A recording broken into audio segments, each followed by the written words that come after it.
કચ્છથી સમાચાર, જ્યાં કમોસમી વરસાદની શરૂઆત થઈ ગઈ છે। કચ્છના ભુજમાં કમોસમી વરસાદથી ખેડૂતોની ચિંતામાં વધારો થયો। ભુજના લોડાઈ, ખેંગાર પર મોખાણા, નડાપા ગામમાં વરસાદ વરસ્યો છે। ભારે પવન સાથે વરસાદી ઝાપટા પડતા ખેડૂતો ચિંતામાં મુકાયા છે। એક તરફ હવામાન વિભાગે અને હવામાન નિષ્ણાતોએ પણ આગાહી કરી હતી કે કમોસમી વરસાદી માહોલ રહેવાનો છે અને તેની વચ્ચે ભારે પવન સાથે ગ્રામ્ય વિસ્તારમાં વરસાદ શરૂ થઈ ગયો છે। કચ્છના ભુજમાં કમોસમી વરસાદથી ખેડૂતોની ચિંતામાં વધારો થયો, કારણ કે જે ખેડૂતોએ ઉનાળુ પાક લીધો હશે તેમના માટે આ વરસાદ આફતરૂપી વરસાદ સાબિત થવાનો છે। તેમના મહામૂલા પાકને ભારે નુકસાન જશે।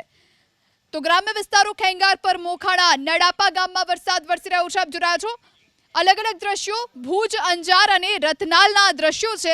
જાણે ચૈત્ર મહિનામાં અષાઢી માહોલ જામ્યો હોય એવો વરસાદ વરસી રહ્યો છે।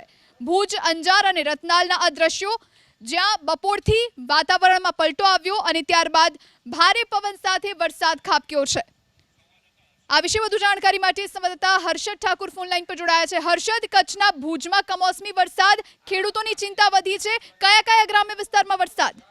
જોઈ હવામાન વિભાગ દ્વારા જે 2 દિવસની વરસાદની આગાહી કરવામાં આવી છે તે અનુસાર કચ્છ જિલ્લામાં બપોર બાદ વાતાવરણમાં પલટો આવ્યો છે। પૂર્વ અને પશ્ચિમ કચ્છમાં વાતાવરણમાં પલટો જે છે તે જોવા મળી રહ્યો છે। પશ્ચિમ કચ્છની વાત કરીએ તો ભુજ તાલુકાના લોડાઈ, ખેંગારપર, મોખાણા, નાડાપા સહિત આસપાસના વિસ્તારમાં ભારે પવન સાથે વરસાદી ઝાપટા જે છે તે જોવા મળ્યા છે। તો પૂર્વ કચ્છની વાત કરીએ અંજાર અને રતનાલમાં વરસાદી માહોલ જે છે તે જોવા મળી રહ્યો છે। ભારે પવન સાથે અંજારમાં હાલ વરસાદ જે છે તે ચાલુ જોવા મળી રહ્યો છે। ભચાઉમાં ભારે પવન જે છે તે ફૂંકાયું છે। ધૂળની ડમરી જે છે તે ઉડતી નજર પડી રહી છે। જે રીતે કમોસમી વરસાદ વરસી રહ્યો છે, ચોક્કસથી કેરીના પાક પકવતા ખેડૂતોને મોટા પ્રમાણમાં નુકસાન થવાની ભીતિ જે છે તે સર્જાઈ રહી છે। બીજી તરફ ખેડૂતોના ચિંતામાં પણ સતત વધારો જે છે તે જોવા મળી રહ્યો છે। હજુ પણ 2 દિવસ જે છે તે વરસાદની આગાહી કરવામાં આવી છે। કચ્છ જિલ્લામાં હજી 2 દિવસ વરસાદ જે છે તે હવામાન વિભાગ દ્વારા આગાહી કરવામાં આવી છે। ચોક્કસથી કમોસમી વરસાદથી ખેડૂતોના જીવ જે છે તે અદ્ધર થઈ ગયા છે। કેરીના પાકમાં મોટી નુકસાન થવાની ભીતિ જે છે તે સર્જાઈ રહી છે। જોઈ આભાર હર્ષદ, આપ જોડાઈને જાણકારી આપી તે માટે। તો ભુજના લોડાઈ, ખેંગાર પર મોખાણા, નડાપા સહિતના ગ્રામ્ય વિસ્તારમાં વરસાદ વરસી રહ્યો છે। હવામાન નિષ્ણાત પરેશભાઈ ગોસ્વામી આપણી સાથે ફોન લાઈન પર જોડાયા છે। પરેશભાઈ, આપનું સ્વાગત છે। હવે આગામી દિવસોમાં કેવું હવામાન રહેશે? આમ જોવા જાય તો અત્યારે આ WD ની અસર છે, એટલે કે જે ઉત્તર ભારત ઉપરથી જે વેસ્ટર્ન ડિસ્ટર્બન્સ પસાર થતા હોય છે એ એક મોટું વેસ્ટર્ન ડિસ્ટર્બન્સ છે, અત્યારે પસાર થઈ રહ્યું છે।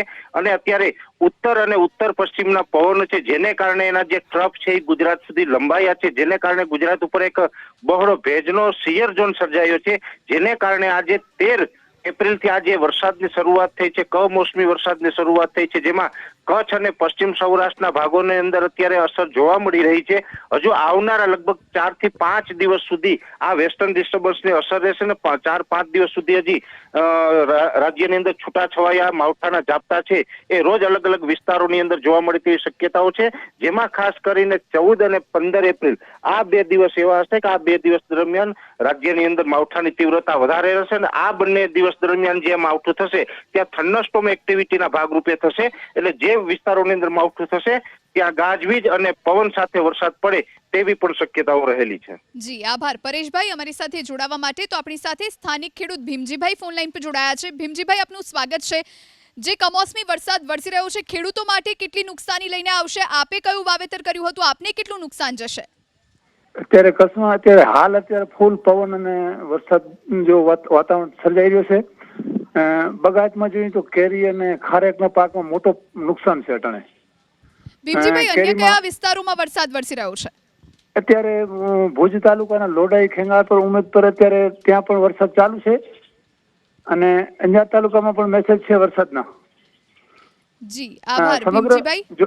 જોઈએ સમગ્ર કચ્છમાં વાતાવરણ અટાણે વરસાદ જેવો છે ને અટાણે ભુજના લોડાઈ, ખેંગારપર એ વિસ્તારમાં ચાલુ છે, પવન બહુ છે। જી આભાર ભીમજીભાઈ, અમારી સાથે જોડાવા માટે। તો કચ્છના ભુજમાં અને ખાસ કરીને ગ્રામ્ય વિસ્તારમાં વરસાદ વરસી રહ્યું છે, સાથે 14 અને 15 એપ્રિલે રાજ્યમાં માવઠું થશે। હવામાન નિષ્ણાત પરેશભાઈ ગોસ્વામીએ પણ આગાહી કરી છે। ગાજવીજ સાથે વરસાદની આગાહી કરવામાં આવી છે। તો આ તરફ ખેડૂતોના માથે ચિંતાના વાદળો ઘેરાયા છે, કારણ કે ઉનાળુ પાકને ભારે નુકસાન થશે। તો હજુ પણ ગ્રામ્ય વિસ્તારમાં વરસાદી માહોલ રહેવાનો છે. કચ્છના ભુજમાં કમોસમી વરસાદથી ખેડૂતોની ચિંતા વધી છે. ખાસ કરીને લોડાઈ, ખેંગાર પર, મોખાણા, નડાપા ગામમાં વરસાદ વરસી રહ્યો છે. આપ દ્રશ્યો જોઈ રહ્યા છો. ભારે પવન સાથે, તેજ પવન સાથે વરસાદ. હવે વાત કરીશું અમરેલીની. અમરેલીના ધારીમાં કમોસમી વરસાદથી ખેડૂતોની ચિંતામાં વધારો થયો છે. ધારી, ગીરના પાતળા, તરશીંગડા, રાજસ્થળી ગામમાં પણ વરસાદી માહોલ જોવા મળી રહ્યો છે. ગઢિયા, ચાવડ સહિતના ગામોમાં માવઠું થયું છે. માવઠાના કારણે કેરીના પાકને નુકસાન થવાની ભીતિ ખેડૂતો સેવી રહ્યા છે. તો ધારી, ગીરના પાતળા, તરશીંગડા, રાજસ્થળી ગામમાં પણ વરસાદી માહોલ છે. જાણે ચોમાસું બેઠું હોય. ભર ઉનાળે આવા દ્રશ્યો સર્જાયા છે. લોકોને ચોક્કસથી ગરમી અને બફારામાંથી રાહત મળી, પરંતુ નુકસાનની ભીતિ ખેડૂતો સેવીને બેઠા છે. તો અમરેલીના ધારીમાં કમોસમી વરસાદ. આ તરફ કચ્છના ભુજમાં પણ ગ્રામ્ય વિસ્તારમાં વરસાદ વરસ્યો. બીજી તરફ ધારી, ગીરના પાતળા, તરશીંગડા, રાજસ્થળી ગામમાં વરસાદ. સંવાદદાતા હરેશ કુમાર ફોન લાઈન પર જોડાયા છે. હરેશ, અમરેલીના કયા કયા વિસ્તારોમાં વરસાદી માહોલ છે હાલ? બિલકુલ, ધારી ગીરના ગ્રામ્ય વિસ્તારોમાં વાતાવરણમાં પલટો આવ્યો હતો. ત્યારે ધારીના પાતળા, તરસિંગડા, રાજથળી, ગઢિયા, ચાવંડ સહિત આસપાસના વિસ્તારોમાં વરસાદી ઝાપટા પડ્યા હતા. ત્યારે ખાંભા ગીરના ગ્રામ્ય વિસ્તારમાં પણ વરસાદી ઝાપટાઓ ચાલુ થયા છે. એટલે ક્યાંક ને ક્યાંક ભર ઉનાળે કમોસમી વરસાદ પડતા ખેડૂતોમાં ચિંતા વધી છે. જી હરેશ, ખેડૂતોને કેટલું નુકસાન જશે?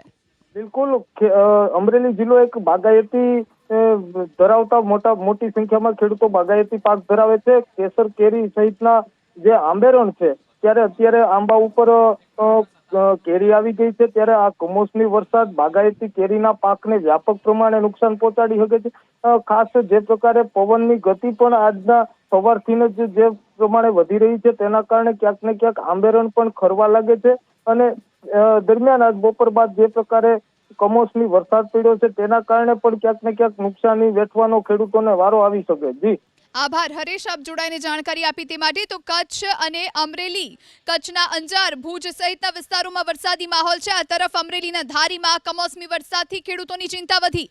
અંજાર, હીરપરા, રત્ના સહિતના ગ્રામ્ય વિસ્તારમાં માવઠું થયું છે, જેના કારણે ખેડૂતોને ભારે મુશ્કેલી સહન કરવાનો વારો આવશે. સતાપર સહિતના ગામોમાં વરસાદ વરસી રહ્યો છે. માવઠાના કારણે કેરી પકવતા ખેડૂતો માટે પણ દશા બેઠી છે.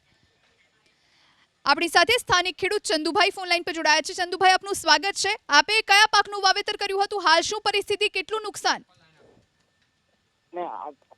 વાવેતર તો નીકળી ગયું. આંબામાં અત્યારે અમારે નુકસાન થાય. કેરી જે આવી હોય ને.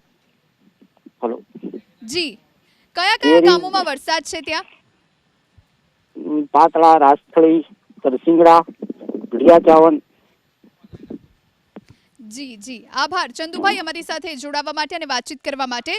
તો કેરી પકવતા ખેડૂતોની દશા બેઠી છે, કારણ કે એક તરફ કેરીનો પાક આ વખતે માર્કેટમાં ઓછો આવ્યો છે અને બીજી તરફ કેરીઓ ખરી રહી છે. અને હવે આ કમોસમી માવઠું જે વધુ મુશ્કેલીમાં મૂકી રહ્યું છે ખેડૂતોને.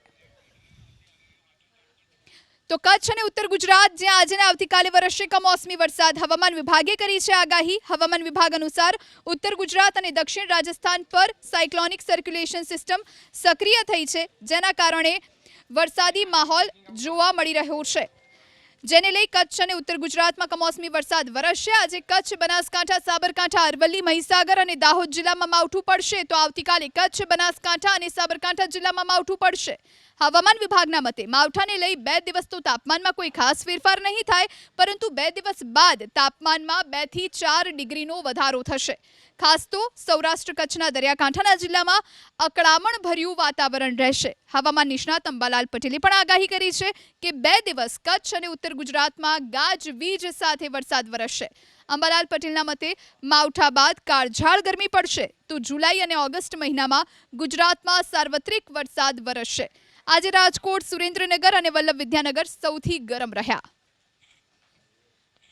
પ્રી મોન્સૂન એક્ટિવિટીની શરૂઆતમાં જોવા જઈએ તો આજે લગભગ દક્ષિણ સૌરાષ્ટ્રના ભાગો અને કચ્છના ભાગોમાં અને કોઈ રાજ્યના અન્ય ભાગોમાં બપોર બાદ આંધી વંટો અને ગાજવી સાથે વરસાદ થવાની શક્યતા રહેશે. પરંતુ તારીખ 14મીના રોજ આ શક્યતા વધશે અને આ શક્યતા લગભગ દક્ષિણ સૌરાષ્ટ્રના ભાગોમાં, અમરેલી જૂનાગઢના ભાગોમાં, ક્વચિત મધ્ય સૌરાષ્ટ્રના ભાગોમાં, ધાંગધ્રા, મોરબી, હળવદ, બોટાદ, કચ્છના ભાગોમાં, ઉત્તર સૌરાષ્ટ્રના ભાગોમાં અને ત્યારબાદ ઉત્તર ગુજરાતના ભાગોમાં, સાબરકાંઠાના ભાગોમાં, પંચમહાલના ભાગોમાં, દાહોદ, લીમખેડા વગેરે ભાગોમાં, મધ્ય ગુજરાતના ભાગોમાં, જેમાં અમદાવાદના ભાગોમાં પણ કમોસમી વરસાદ, અમદાવાદના ભાગોમાં પણ પ્રી મોન્સૂન એક્ટિવિટી આંધીવંટો સાથે શક્યતા રહે છે. ઉપરાંત આણંદ, વડોદરાના ભાગો, ખેડા જિલ્લાના ભાગોમાં પણ 14મી તારીખથી આંધીવંટો અને પ્રી મોન્સૂન એક્ટિવિટી કોઈ ભાગોમાં થવાની